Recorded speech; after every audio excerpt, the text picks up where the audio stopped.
আগামী মাসে ব্রাজিলের বিপক্ষে ফুটবল খেলবে বাংলাদেশ, খেলা হবে ঢাকাতে। এছাড়া বাংলাদেশের মুখোমুখি হবে আর্জেন্টিনাও।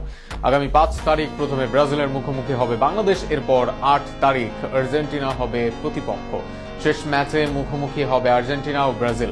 রোমাঞ্চকর এই আয়োজন নিয়ে আরো বিস্তারিত থাকছে প্রতিবেদন। ফুটবল প্রেমীদের জন্য দারুণ এক চমক অপেক্ষা করছে ডিসেম্বরে। লাতিন আমেরিকার দুই পরাশক্তি ব্রাজিল ও আর্জেন্টিনাকে নিয়ে ঢাকায় অনুষ্ঠিত হতে যাচ্ছে আন্তর্জাতিক মানের ফুটবল উৎসব। AFB Latin Bangla super cup football আয়োজনে রয়েছে AFB boxing promotion international limited. 3 জাতের এই প্রতিযোগিতা জমকালো পর্দা উঠবে আগামী 5 ডিসেম্বর ঢাকার জাতীয় স্টেডিয়ামে। টুর্নামেন্টের সূচি অনুযায়ী 5 তারিখ বাংলাদেশ মুখোমুখি হবে লাতিন জায়ান্ট ব্রাজিলের। এরপর 8 ডিসেম্বর বাংলাদেশের প্রতিপক্ষ আর্জেন্টিনা।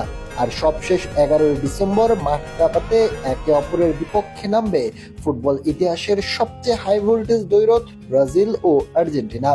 3টি ম্যাচে অনুষ্ঠিত হবে ঢাকাতে, যা দেশের ফুটবল প্রেমীদের জন্য অনন্য সুযোগ তৈরি করছে। এই প্রতিযোগিতার আরেকটি বিশেষ দিক হলো বাংলাদেশের দল গঠন হবে দেশের সাবেক তারকা ফুটবলারদের নিয়ে। 3 জাতির দলে খেলবে নিজেদের জাতীয় জার্সি পরে আর্জেন্টিনা, ব্রাজিল